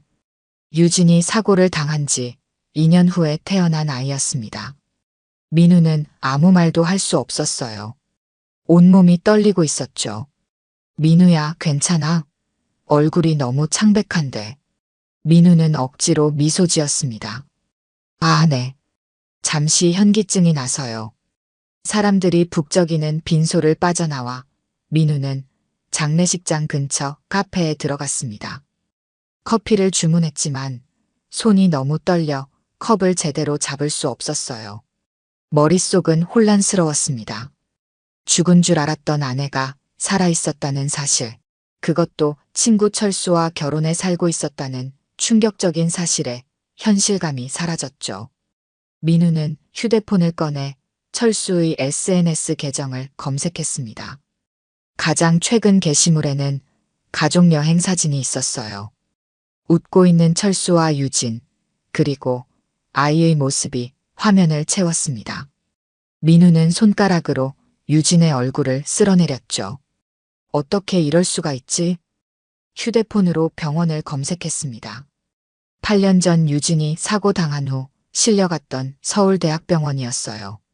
망설임 없이 병원으로 향했습니다. 오늘 당장 진실을 파헤쳐야 한다는 생각뿐이었죠. 병원 의무기록실 앞에서 민우는 망설였습니다. 의무기록은 쉽게 열람할 수 없었어요. 하지만 운이 좋게도 예전 대학 동창인 의사 김지현을 만났습니다. 민우 씨, 여기서 뭐 해요? 지현 씨, 잘 됐네요. 부탁 하나만 들어줄래요? 8년 전 교통사고로 실려온 환자 기록을 볼 수 있을까요? 제 아내였어요. 지현은 망설였습니다. 그거 규정상 안 되는데. 제발요. 방금 장례식장에서 죽은 줄 알았던 아내를 봤어요. 지현의 표정이 변했습니다. 잠시 고민하다 고개를 끄덕였어요. 잠깐만요. 내가 확인해 볼게요. 지현은 컴퓨터로 기록을 검색했습니다. 몇 분 후 돌아와 말했어요. 서유진 씨, 맞죠? 사망 판정은 없어요. 중증 두부 외상으로 인한 혼수 상태였고 신원미상으로 분류됐다가 나중에 김철수라는 사람이 보호자로 등록됐네요. 민우의 세계가 흔들렸습니다. 유진은 죽지 않았던 거였어요. 그리고 철수는 그 사실을 알고 있었습니다. 민우는 분노와 배신감이 치밀어 올랐죠. 병원에서 퇴원한 날짜가 언제죠? 사고 후 3개월 정도 지났을 때네요. 그런데 퇴원 당시에도 완전한 기억 회복은 안 된 상태였어요. 해외에서 추가 치료를 받았다는 기록이 있네요. 민우는 고개를 숙였습니다.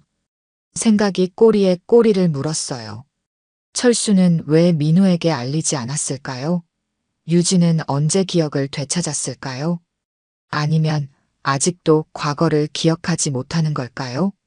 병원을 나와 민우는 철수의 집 주소를 찾아보았습니다. 태식에게 물어볼까 했지만 상황이 더 복잡해질 것 같아 포기했어요. 대신 예전에 철수가 종종 언급했던 동네를 떠올려 봤죠. 용산구 한남동이었습니다. 택시를 타고 한남동으로 향했습니다. 카페에서 SNS에 올라온 사진들을 분석해 대략적인 위치를 추측했어요. 운 좋게도 3번째 아파트에서 경비원이 철수의 이름을 알아보았습니다. 김철수 씨요? 1103호 사시는데 오늘 아침에 돌아가셨다는 소식 들었습니다. 정말 안타깝네요. 민우는 주변을 살폈습니다. 혹시 가족분들 지금 집에 계신가요? 아닙니다.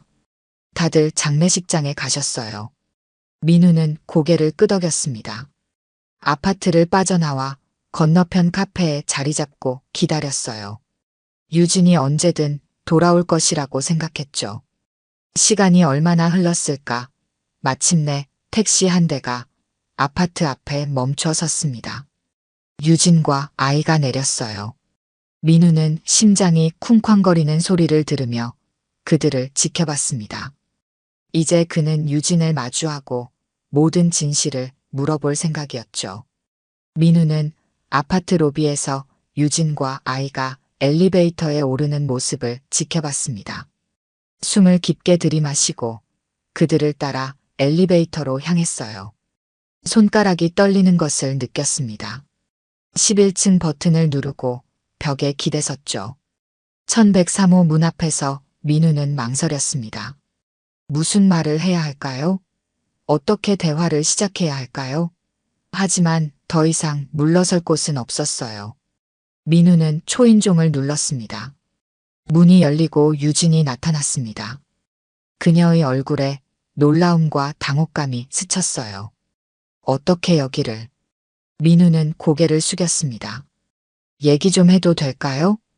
유진은 잠시 망설이다 문을 조금 더 열었습니다. 들어오세요. 하지만 올해는 못 있어요. 장례 준비할 게 많아서. 집 안으로 들어서자 정갈하게 정돈된 거실이 눈에 들어왔습니다. 벽에는 철수와 유진, 아이의 가족 사진이 걸려 있었어요. 민우는 가슴이 찢어지는 느낌이었습니다. 은서야, 방에 가서 좀 놀고 있을래?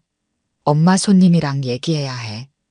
아이는 고개를 끄덕이고 방으로 들어갔습니다. 민우와 유진은 마주 앉았어요. 사실을 알아야겠어요. 어떻게 된 일인지. 유진은 깊은 한숨을 내쉬었습니다. 그녀의 눈에는 긴 세월의 흔적이 담겨 있었어요. 8년 전 사고 후에 의식을 잃었어요. 깨어났을 때는 아무것도 기억나지 않았죠. 제 이름조차도. 민우는 입술을 깨물었습니다. 그런데 왜 병원에서는 내게 당신이 사망했다고 알린 거죠? 유진은 고개를 저었습니다. 그건 저도 몰라요. 철수가 말하길 제가 실려온 응급실에서 다른 환자와 신원이 뒤바뀌었다고 했어요. 그 환자가 사망하면서 제가 죽은 것으로 처리됐다고요. 민우는 가슴이 아팠습니다. 그 모든 슬픔과 절망의 시간들이 단순한 실수에서 비롯됐다니요. 그럼 철수는 어떻게 당신을 알게 된 거죠? 유진의 눈에 눈물이 고였습니다. 철수는 같은 병원 의공학과에서 일하고 있었어요. 제가 깨어났을 때 담당 의사였던 친구를 통해 저를 알게 됐죠. 제가 기억을 잃고 보호자도 없다는 걸 알고 도와주겠다고 했어요. 민우의 눈썹이 찌푸려졌습니다. 하지만 철수는 나를 알고 있었잖아요. 내 아내가 교통사고로 죽었다는 것도 알고 있었고, 유진은 고개를 숙였습니다. 처음에는 저도 몰랐어요. 철수가 나중에 고백했죠. 처음에는 단순히 저를 도와주려고 했던 것 같아요. 하지만 시간이 지나면서 사랑에 빠졌다고요? 유진은 고개를 끄덕였습니다. 그렇게 말할 수 있겠네요. 철수는 제게 새로운 시작을 주었어요. 이름도 과거도 모르는 저에게 삶을 주었죠. 민우는 천천히 일어났습니다. 창밖을 바라보며 물었어요. 그럼 언제 기억을 되찾은 거예요? 유진은 잠시 침묵했습니다. 은서가 태어나고 1년쯤 지났을 때요. 점차적으로 기억이 돌아오기 시작했어요. 처음에는 단편적인 이미지들이었죠. 그리고 어느 날 당신의 얼굴이 선명하게 떠올랐어요. 민우는 유진을 향해 돌아섰습니다. 그때 철수에게 말했나요? 네, 모든 것을 털어놓았어요. 처음에 철수는 충격을 받았죠. 하지만 이미 우리에게는 은서가 있었고 새로운 삶이 있었어요. 민우의 목소리가 떨렸습니다. 그래서 나에게는 알리지 않기로 한 거군요. 유진은 눈물을 참으며 고개를 끄덕였습니다. 철수는 절 너무 사랑했어요. 저를 잃을까봐 두려워했죠. 그리고 저도 은서를 위해 이 가정을 지키고 싶었어요. 민우는 주먹을 꽉 쥐었습니다. 배신감과 분노가 치밀어 올랐어요. 하지만 동시에 유진의 마음도 이해할 수 있었습니다. 그녀도 선택의 여지가 없었을 거예요. 그래서 철수가 마지막으로 나와 술 마셨을 때 뭔가 말하려고 했던 거군요. 유진의 눈에서 눈물이 흘러내렸습니다. 네, 최근에 철수가 괴로워했어요. 양심의 가책을 느꼈던 것 같아요. 당신에게 진실을 말하고 싶어 했죠. 민우는 깊은 한숨을 내쉬었습니다. 지금 와서 이런 말이 무슨 의미가 있을까요? 철수는 이미 세상을 떠났고 당신은 여기 새로운 삶이 있잖아요. 유진은 고개를 들어 민우를 바라봤습니다. 미안해요. 정말 미안해요. 내가 다른 선택을 했다면 모든 게 달라졌을 텐데. 민우는 문 쪽으로 향했습니다. 더 이상 묻고 싶은 것도 없네요. 이제 가볼게요. 유진이 다급히 일어섰습니다. 민우 씨, 기다려요. 내일 장례식에 올 거예요? 민우는 잠시 망설였습니다. 가장 친한 친구였던 철수, 그리고 아내를 빼앗아간 배신자 철수. 복잡한 감정이 교차했어요. 모르겠어요. 아직은. 문을 열려던 민우의 팔을 유진이 붙잡았습니다. 그녀의 손에서 익숙한 온기가 느껴졌어요. 한 가지 더 말해야 할 게 있어요. 철수가 당신에게 남긴 편지가 있어요. 죽기 전에 써둔 것 같아요. 민우는 놀라서 유진을 바라봤습니다. 편지요? 유진은 서랍으로 가서 봉투 하나를 꺼냈습니다. 민우의 이름이 적혀 있었어요. 민우는 떨리는 손으로 봉투를 받아들었습니다. 읽어보세요. 아마 철수가 하고 싶었던 말들이 담겨 있을 거예요. 민우는 봉투를 주머니에 넣었습니다. 고마워요. 아파트를 나서는 민우의 발걸음은 무거웠습니다. 한 손에는 철수의 편지가, 다른 한 손에는 8년간의 상실감이 쥐어져 있었어요. 편지 속에는 어떤 진실이 담겨 있을까요? 민우는 아직 준비가 되지 않았습니다. 민우는 한강공원 벤치에 앉아 주머니에서 철수의 편지를 꺼냈습니다. 봉투를 열기 전 잠시 망설였어요. 이 편지 속에는 어떤 이야기가 담겨 있을까요? 용서를 구하는 말일까요? 아니면 또 다른 비밀일까요? 깊은 숨을 들이마시고 봉투를 뜯었습니다. 철수의 익숙한 필체가 적힌 편지지가 나왔어요. 민우에게. 이 편지를 읽고 있다면 아마 내가 세상을 떠났을 테고 너는 모든 진실을 알게 되었을 거야. 먼저 미안하다는 말을 하고 싶어. 친구로서, 인간으로서 용서받을 수 없는 짓을 했어. 유진이 살아있다는 사실을 너에게 알리지 않은 건 내 인생 최대의 잘못이었어. 그날 응급실에서 기억을 잃은 유진을 처음 봤을 때 난 그저 도움이 필요한 환자로만 생각했어. 하지만 시간이 지나면서 내 마음이 변했고 유진의 신원이 밝혀졌을 때는 이미 그녀를 사랑하고 있었어. 그리고 비겁하게도 진실을 숨기기로 했지. 유진이 기억을 찾기 시작했을 때 우리는 이미 은서를 갖게 된 상태였어. 나는 이기적으로 우리 가족을 지키고 싶었고 유진도 은서를 위해 현재의 삶을 선택했어. 하지만 그 선택이 옳았는지는 지금도 확신할 수 없어. 내가 이 편지를 읽고 있다면 부탁이 있어. 유진과 은서에게 화내지 말아줘. 모든 잘못은 나에게 있으니까. 그리고 가능하다면 언젠가 날 용서해 주길 바라.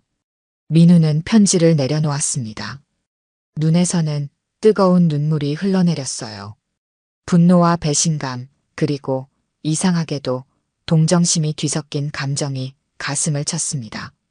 철수는 친구였고 동시에 배신자였죠. 그를 미워해야 할지 이해해야 할지 혼란스러웠어요. 민우는 편지를 다시 봉투에 넣고 주머니에 집어넣었습니다. 한강의 물결을 바라보며 생각에 잠겼어요. 8년 전으로 돌아갈 수만 있다면 어땠을까요? 유진을 더 일찍 찾았다면 모든 게 달라졌을까요? 휴대폰이 울렸습니다. 회사에서 걸려온 전화였어요. 승진 축하 파티를 준비했다는 내용이었죠. 민우는 기계적으로 대답했습니다. 죄송합니다. 개인 사정이 있어서 며칠 쉬어야 할 것 같습니다. 전화를 끊고 민우는 다시 철수의 집으로 향했습니다. 아직 해결되지 않은 의문이 너무 많았어요. 아파트에 도착해 초인종을 눌렀지만 아무도 응답하지 않았습니다. 유진은 아마도 장례식장으로 돌아갔을 거예요. 민우는 망설임 없이 차를 몰아 장례식장으로 향했습니다.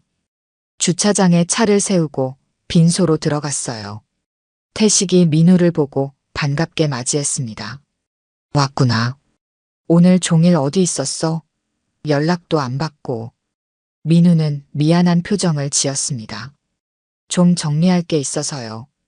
유진 씨는 어디 계신가요? 태식은 고개를 끄덕였습니다. 방금 밖으로 나갔어. 은서가 좀 지쳐 보여서 바람 쐬러 간 것 같아. 민우는 빈소 밖으로 나가 주변을 둘러봤습니다. 장례식장 뒤편 작은 정원에서 유진과 은서를 발견했어요. 민우는 천천히 그들에게 다가갔습니다. 유진 씨. 유진은 놀라서 돌아봤습니다. 은서는 호기심 어린 눈으로 민우를 올려다봤어요. 엄마, 이 아저씨 아까 우리 집에 왔던 사람이죠? 유진은 아이의 머리를 쓰다듬었습니다. 은서야, 저기 벤치에 앉아서 조금만 기다려줄래? 엄마 이분이랑 이야기 좀 할게. 은서는 고개를 끄덕이고 벤치로 달려갔습니다. 민우와 유진은 잠시 침묵 속에 서 있었어요. 편지 읽으셨어요? 민우는 고개를 끄덕였습니다. 읽었어요. 하지만 아직도 이해하기 힘들어요. 유진은 깊은 한숨을 내쉬었습니다. 저도 마찬가지예요. 처음 기억이 돌아왔을 때 당신을 찾아가려고 했어요. 하지만 그때 이미 은서가 있었고 철수는 나를 너무 사랑했어요. 민우는 억누를 수 없는 분노가 치밀어 올랐습니다.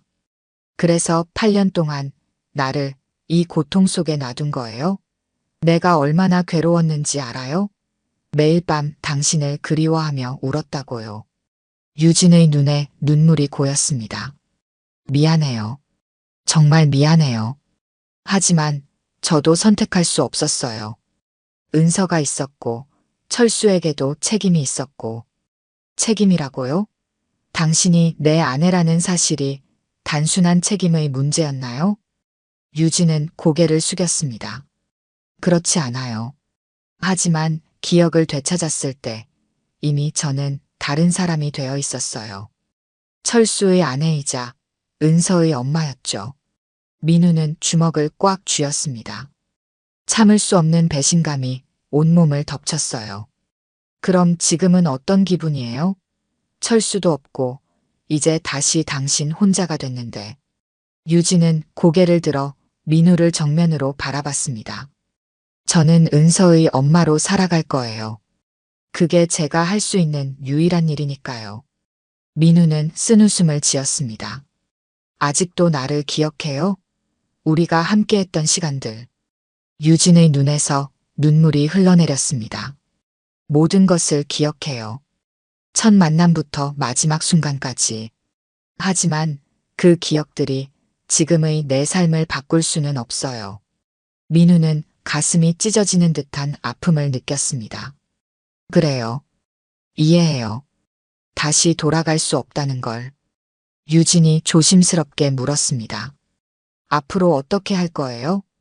민우는 하늘을 바라보았습니다. 모르겠어요. 지난 8년을 어떻게 받아들여야 할지, 앞으로의 삶을 어떻게 살아가야 할지 아직은 혼란스러워요. 유진은 주머니에서 작은 카드를 꺼냈습니다. 이건 제 연락처예요. 만약 이야기하고 싶으시면 언제든지 연락해 주세요. 민우는 카드를 받아들었습니다. 그것을 보는 순간 유진이 여전히 그의 아내가 아니라는 현실이 더욱 선명해졌어요. 이제 그녀는 다른 사람, 김철수의 아내이자 은서의 엄마였습니다. 장례식이 끝나면 은서와 어디로 가실 거예요? 유진은 은서를 바라봤습니다. 일단은 친정 부모님께 가려고 해요. 그동안 연락을 끊고 살았거든요. 이제 다시 관계를 회복할 시간인 것 같아요. 민우는 고개를 끄덕였습니다. 그래요. 잘 지내요. 돌아서려는 민우의 팔을 유진이 붙잡았습니다. 민우 씨, 정말 미안해요. 내가 다른 선택을 했더라면. 민우는 유진의 손을 부드럽게 떼어냈습니다. 이제 와서 그런 이야기는 의미가 없어요. 각자의 삶을 살아가야죠. 민우는 등을 돌려 장례식장을 나왔습니다. 가슴속에는 복잡한 감정이 휘몰아쳤어요. 분노와 슬픔 그리고 이상하게도 일종의 해방감. 8년 동안 그를 괴롭혔던 의문이 마침내 풀렸다는 안도감이었습니다. 다음 날 아침 민우는 출근 준비를 하다가 문득 멈췄습니다. 오늘은 철수의 발인 날이었어요. 검은 정장을 꺼내 입고 넥타이를 맸습니다. 거울 속 자신의 모습이 낯설게 느껴졌어요. 어제의 충격적인 진실이 아직도 현실감 없이 다가왔습니다. 차를 몰아 장례식장으로 향하는 길, 민우는 라디오를 켰다가 곧 껐습니다. 어떤 소리도 그의 복잡한 마음을 달래줄 수 없었어요. 장례식장에 도착해 주차장에 차를 세우고 빈소로 들어가려는 순간 태식이 밖으로 나오는 모습이 보였습니다. 민우야, 잘 왔어. 지금 막 발인 준비하고 있어. 민우는 고개를 끄덕였습니다. 도울 일 있으면 말씀해 주세요. 태식은 민우의 어깨를 잡았습니다. 사실 얘기할 게 있어서. 잠시 커피 한잔 할래? 두 사람은 장례식장 근처 카페로 자리를 옮겼습니다. 커피를 앞에 두고 태식이 입을 열었어요. 민우야, 내가 어제 상황을 좀 지켜봤어. 너랑 유진 씨 사이에 뭔가 있는 것 같더라. 민우는 놀랐습니다. 태식이 무엇을 알고 있는 걸까요? 형님, 제가 무슨 말씀을 드려야 할지. 태식은 손을 들어 민우의 말을 막았습니다. 다 알고 있어. 철수가 죽기 전에 나한테 고백했거든. 민우의 눈이 커졌습니다. 고백이요?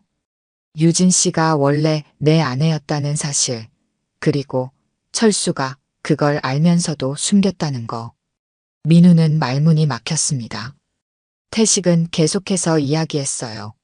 사실 철수는 최근 몇 달간 굉장히 괴로워했어. 양심의 가책 때문이었지. 특히 유진 씨가 기억을 완전히 되찾은 후에는 더 심했어. 민우는 커피잔을 만지작거렸습니다. 언제부터 알고 계셨어요? 한 1년 전쯤. 철수가 많이 힘들어 보여서 술 한잔 하면서 물어봤더니 모든 걸 털어놓더라고. 사실 철수도 유진 씨가 완전히 기억을 되찾을 거라고는 생각 못했대. 처음에는 단편적인 기억만 돌아왔는데 점점 더 많은 것들을 기억해내기 시작했고, 태식은 잠시 말을 멈추고 한숨을 내쉬었습니다. 결정적인 건 2년 전이었어. 유진 씨가 내 사진을 우연히 보게 됐대. 철수 핸드폰에 있던 옛날 사진이었는데 그걸 본 순간 모든 기억이 돌아왔다는 거야. 민우는 가슴이 아팠습니다. 2년 전 유진은 모든 것을 기억했고 그녀는 선택을 했던 거였어요. 그럼 철수는 유진이 나를 기억한다는 걸 알면서도 계속 모른 척했다는 건가요? 태식은 고개를 끄덕였습니다. 철수 말로는 유진 씨에게 만약 내가 민우에게 돌아가고 싶다면 이해하겠다고 했대. 하지만 유진 씨는 은서를 생각해서 현재의 가정을 지키기로 했어. 민우는 쓴웃음을 지었습니다. 그런데 왜 이제 와서 저한테 이런 말씀을 하시는 거죠? 태식의 표정이 진지해졌습니다. 철수가 마지막으로 한 말이 있어. 만약 내가 죽고 나면 유진과 민우가 다시 만날 수 있게 해달라고. 민우는 충격을 받았습니다.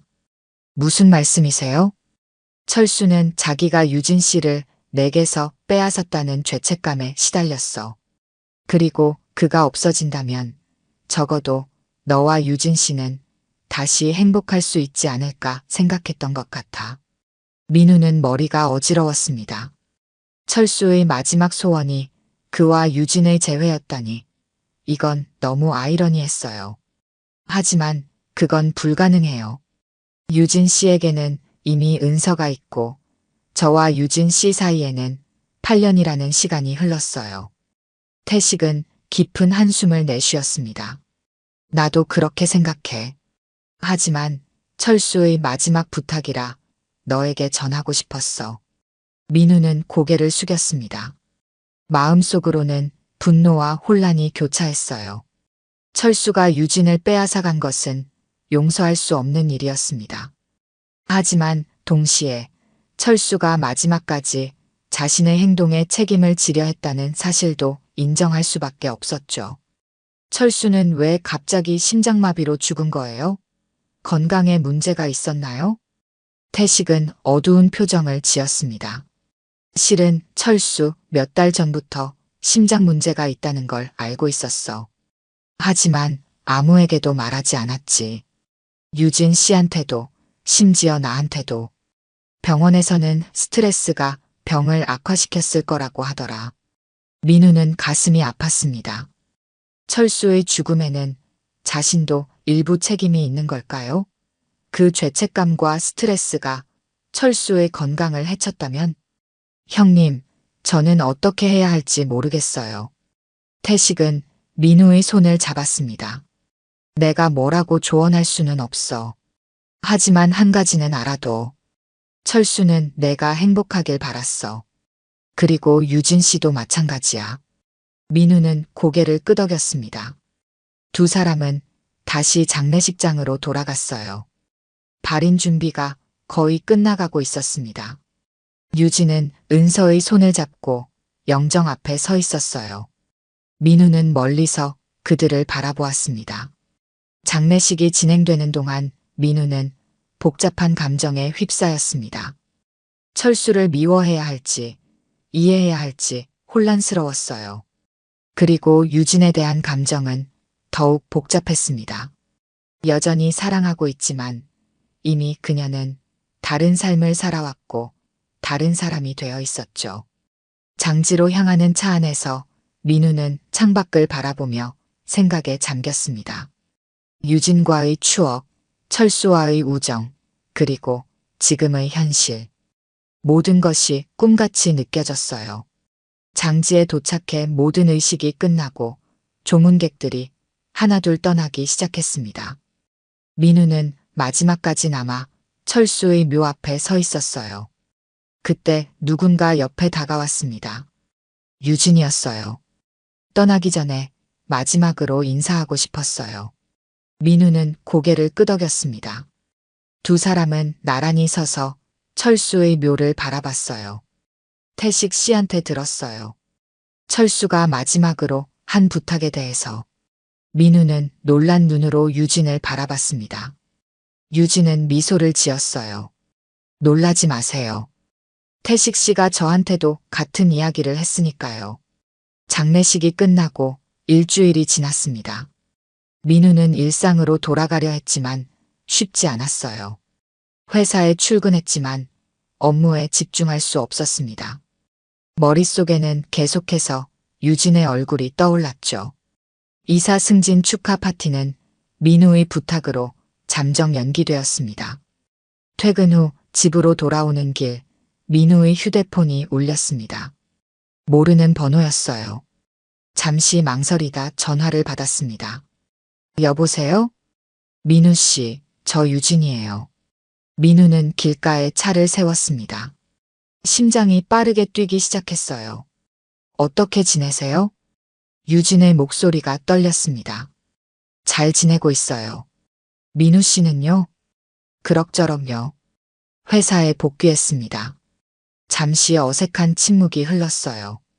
유진이 다시 입을 열었습니다. 혹시 시간 되시면 만나서 이야기 좀 할 수 있을까요? 드릴 말씀이 있어서요. 민우는 망설였습니다. 유진을 다시 만나는 것이 현명한 선택일까요? 하지만 거절할 수 없었어요. 네, 시간 됩니다. 언제 만날까요? 오늘 저녁에 시간 되세요? 한강공원 잠원지구에서 만날 수 있을까요? 알겠습니다. 8시에 분수대 앞에서 뵐게요. 전화를 끊고 민우는 깊은 숨을 내쉬었습니다. 유진이 무슨 이야기를 하려는 걸까요? 가슴이 두근거렸어요. 저녁 8시, 민우는 약속된 장소에 도착했습니다. 유진은 이미 벤치에 앉아 기다리고 있었어요. 민우가 다가가자 유진이 일어났습니다. 기다리셨어요? 유진은 고개를 저었습니다. 아니요, 저도 방금 왔어요. 두 사람은 한강을 따라 천천히 걷기 시작했습니다. 가을바람이 서늘하게 불었어요. 은서는요? 유진은 미소를 지었습니다. 친정 부모님 댁에 있어요. 어머니가 손녀를 만나시고 너무 좋아하세요. 민우는 고개를 끄덕였습니다. 그래요? 다행이네요. 다시 침묵이 흘렀어요. 유진이 먼저 말을 꺼냈습니다. 사실 철수가 돌아가기 전에 저한테 편지를 남겼어요. 민우 씨한테도 편지를 줬다고 들었는데요. 민우는 주머니 속의 편지를 떠올렸습니다. 네, 받았습니다. 유진은 잠시 걸음을 멈추고 한강을 바라봤습니다. 철수는 편지에서 자신이 죽은 후에 제가 민우 씨에게 돌아갔으면 좋겠다고 했어요. 민우는 놀라서 유진을 바라봤습니다. 태식이 말했던 철수의 마지막 소원이 사실이었군요. 그게 가능할까요? 유진은 슬픈 미소를 지었습니다. 처음엔 저도 그 생각을 했어요. 하지만 민우는 유진의 어깨를 잡았습니다. 하지만요. 유진의 눈에 눈물이 고였습니다. 은서에게 어떻게 설명할 수 있을까요?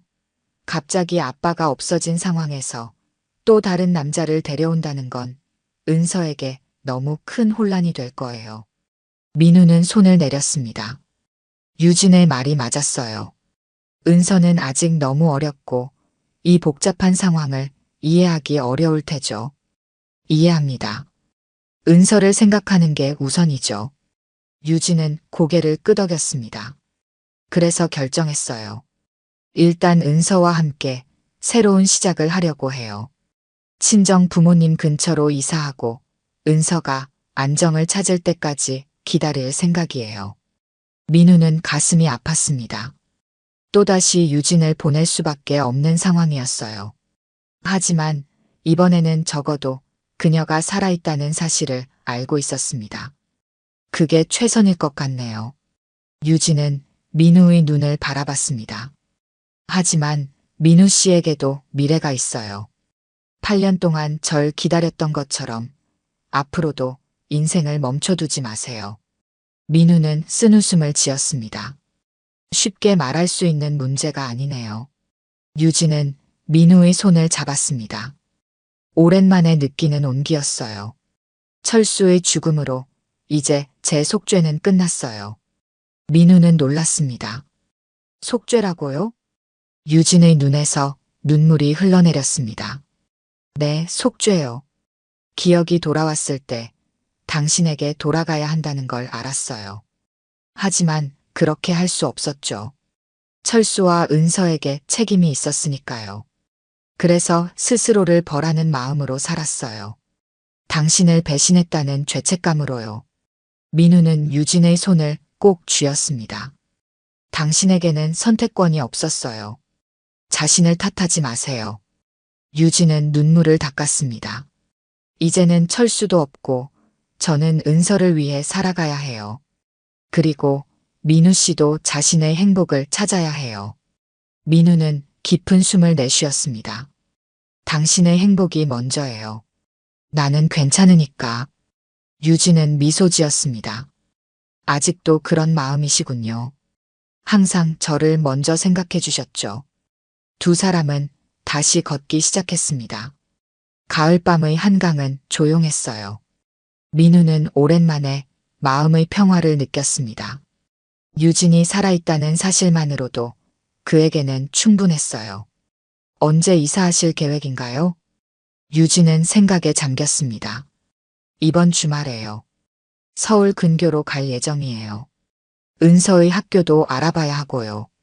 민우는 고개를 끄덕였습니다. 도움이 필요하면 언제든 연락하세요. 유진은 감사하다는 듯 미소 지었습니다. 고마워요. 하지만 이제는 스스로 해결해야 할 것 같아요. 그동안 너무 의존적으로 살았거든요.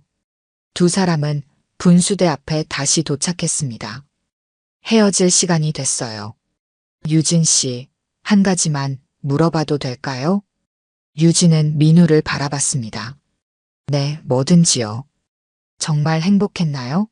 철수와 함께. 유진은 잠시 생각에 잠겼습니다. 행복했어요. 철수는 좋은 사람이었고 저를 진심으로 사랑했어요. 비록 시작은 잘못됐지만 우리 가족은 행복했습니다. 민우는 쓸쓸한 미소를 지었습니다. 다행이네요. 그걸로 충분해요. 유진은 민우에게 다가가 조심스럽게 안았습니다. 미안해요. 정말 미안해요. 민우는 유진의 등을 가볍게 두드렸습니다. 이제 그만 자책하세요. 모든 게 지나갔어요. 유진은 민우에서 떨어져 마지막 인사를 건넸습니다. 안녕히 계세요, 민우 씨. 행복하게 사세요. 민우는 고개를 끄덕였습니다. 당신도요. 은서와 함께 행복하길 바랍니다. 유진은 돌아서서 걸어갔습니다. 민우는 그녀가 사라질 때까지 그 자리에 서 있었어요. 이제 진짜로 놓아주어야 할 시간이었습니다. 진짜 안녕, 유진아. 민우는 눈물을 머금고 작별을 고했습니다. 8년 전의 상처가 마침내 아물기 시작한 것 같았어요. 한 달이 지났습니다. 민우는 조금씩 일상으로 돌아가기 시작했어요. 승진 축하 파티도 무사히 치렀고 새로운 직책에 적응하느라 바쁜 나날을 보냈습니다. 가끔씩 유진과 은서 생각이 났지만 더 이상 가슴을 조이는 아픔은 아니었어요. 주말 오후 민우는 집 정리를 하고 있었습니다. 오랫동안 손대지 않았던 옷장 구석에서 작은 상자를 발견했어요. 유진과의 추억이 담긴 상자였습니다. 결혼 반지, 첫 데이트 때 받은 티켓 스톱, 신혼여행 사진들이 고이 보관되어 있었어요. 민우는 상자를 들고 거실로 나왔습니다. 오랜만에 마주한 추억들이 그를 과거로 데려갔어요. 하지만 이상하게도 슬픔보다는 따뜻한 향수가 느껴졌습니다. 민우는 사진들을 하나씩 꺼내보았어요. 좋은 시간이었지. 가장 마지막 사진은 사고 직전에 찍은 유진의 모습이었습니다. 환하게 웃고 있는 유진. 그 미소가 민우의 마음을 따뜻하게 해줬어요. 민우는 사진을 다시 상자에 넣고 덮었습니다. 휴대폰이 울렸습니다. 태식이었어요. 민우야, 어떻게 지내? 네, 형님. 잘 지내고 있습니다. 혹시 시간 되면 저녁이나 같이 먹을까 해서. 할 얘기가 있어. 민우는 잠시 고민했습니다. 태식과의 만남은 또다시 과거를 떠올리게 할지도 모르지만 거절할 이유도 없었어요. 네, 좋습니다. 어디서 만날까요? 우리 동네 치킨집에서 어때? 7시에. 민우는 약속 시간에 맞춰 치킨집에 도착했습니다. 태식은 이미 자리에 앉아 맥주를 마시고 있었어요. 왔구나. 앉아. 민우는 태식 맞은편에 앉았습니다. 맥주를 한 잔 따라 마셨어요. 형님, 무슨 얘기하실 거예요? 태식은 잠시 망설이다가 말했습니다.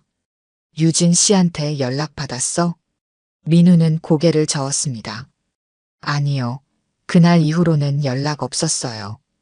태식은 한숨을 내쉬었습니다. 그래서 내가 얘기해 주려고 해. 유진 씨가 은서랑 외국으로 떠났어. 민우는 놀랐습니다. 외국이요? 어디로요? 캐나다. 유진 씨 대학 친구가 토론토에 산다고 하더라고. 그 친구 도움으로 은서 학교도 알아보고 일자리도 구했대. 민우는 잠시 말을 잇지 못했습니다. 유진과 은서가 이제는 정말 멀리 떠난다는 사실이 가슴 한편을 아프게 했어요. 언제 떠났는데요? 어제. 유진 씨가 내게 이야기하지 않은 건 너를 더 괴롭히고 싶지 않아서라더라. 하지만 내가 생각하기엔 내가 알아야 할 것 같아서. 민우는 맥주를 한 모금 마셨습니다. 알려주셔서 고맙습니다. 태식은 민우의 어깨를 두드렸습니다. 괜찮아? 많이 힘들지? 민우는 잠시 생각에 잠겼습니다. 정말 괜찮을까요? 유진이 멀리 떠났다는 사실이 아프지만 동시에 어떤 해방감도 느껴졌어요. 생각보다는 괜찮네요. 어쩌면 이게 최선인 것 같아요. 유진 씨와 은서가 완전히 새 출발을 할 수 있으니까요. 태식은 고개를 끄덕였습니다. 그래, 내 말이 맞아. 그리고 너도 이제 새 출발을 해야 할 때야. 두 사람은 치킨을 나눠 먹으며 이런저런 이야기를 나눴습니다. 철수에 대한 추억, 대학 시절 함께했던 시간들, 그리고 앞으로의 계획까지. 오랜만에 마음이 가벼워지는 시간이었어요. 민우야, 철수가 마지막까지 너에게 미안했다는 거 알지? 그리고 내가 행복했으면 좋겠다고 진심으로 바랐어. 민우는 고개를 끄덕였습니다. 알아요. 이제는 철수를 이해할 수 있을 것 같아요. 그가 유진을 지키고 싶었던 이유도요. 태식의 눈에 눈물이 고였습니다. 철수가 알면 좋아할 거야. 식사를 마치고 민우는 집으로 돌아왔습니다. 텅 빈 집이 예전보다 덜 쓸쓸하게 느껴졌어요. 거실 테이블 위에는 아까 꺼내두었던 추억 상자가 놓여 있었습니다. 민우는 상자를 들고 베란다로 나갔습니다. 서울의 밤하늘은 구름 한 점 없이 맑았어요. 민우는 상자를 바라보며 생각했습니다. 이제 이 추억들을 어떻게 해야 할까요? 상자를 다시 안으로 가져왔습니다. 책장 한편에 조심스럽게 놓았어요. 버리지는 않을 겁니다. 그건 자신의 일부였으니까요. 하지만 이제는 그 추억들이 삶의 전부가 되지는 않을 거예요. 민우는 침대에 누워 천장을 바라보았습니다. 눈을 감으니 유진의 웃는 얼굴이 떠올랐어요. 하지만 이번에는 슬픔이 아닌 감사함이 느껴졌습니다. 잘 살아줘서 고마워. 다음 날 아침 민우는 평소보다 일찍 일어났습니다. 오랜만에 상쾌한 기분으로 하루를 시작했어요. 커피를 내리며 오늘의 계획을 생각했습니다. 주말이니 오랫동안 미뤄두었던 등산을 가기로 했어요. 북한산 등산로는 가을 단풍으로 물들어 있었습니다. 민우는 오랜만에 느끼는 자연의 아름다움에 넋을 잃었어요. 정상에 올라 서울 시내를 내려다보니 가슴이 탁 트이는 느낌이었습니다. 하산길에 민우는 우연히 한 여성과 부딪혔습니다. 그녀는 등산 지도를 들고 길을 헤매고 있었어요. 죄송합니다. 혹시 100군데 가는 길 아세요? 민우는 미소를 지었습니다. 네, 저도 그쪽으로 가고 있었어요. 같이 가실래요? 두 사람은 나란히 걸으며 이야기를 나눴습니다. 그녀의 이름은 윤미라였고 최근에 서울로 이사와 취미로 등산을 시작했다고 했어요. 민우는 오랜만에 새로운 사람과의 대화가 즐겁게 느껴졌습니다. 산에서 내려와 간단히 커피를 마시고 헤어지며 두 사람은 연락처를 교환했습니다. 민우는 부담 없이 새로운 인연을 맺는 기분이 좋았어요. 집으로 돌아오는 길, 민우는 문득 유진을 떠올렸습니다. 하지만 이번에는 아픔이 아니라 감사함이 느껴졌어요. 유진을 통해 사랑하는 법을 배웠고 그 사랑은 여전히 그의 일부였으니까요. 아파트에 도착해 현관문을 열고 들어섰습니다.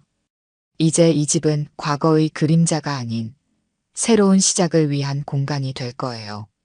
민우는 베란다에 나가 깊은 숨을 들이마셨습니다. 서울의 저녁 하늘이 아름다웠어요. 그는 앞으로의 삶을 생각하며 조용히 웃음을 지었습니다. 새로 시작해볼까? 민우의 마음속에는 이제 유진에 대한 그리움 대신 그녀가 어딘가에서 은서와 함께 행복하게 살고 있을 거라는 믿음이 자리 잡았습니다. 그리고 그 믿음은 민우에게 위로가 되었어요. 장례식장의 혼란스러움 속에서도 민우는 이제 다시 살아갈 이유를 찾았습니다. 비록 예상치 못한 방식이었지만 8년 동안의 의문이 풀리고 마음의 평화를 얻었어요.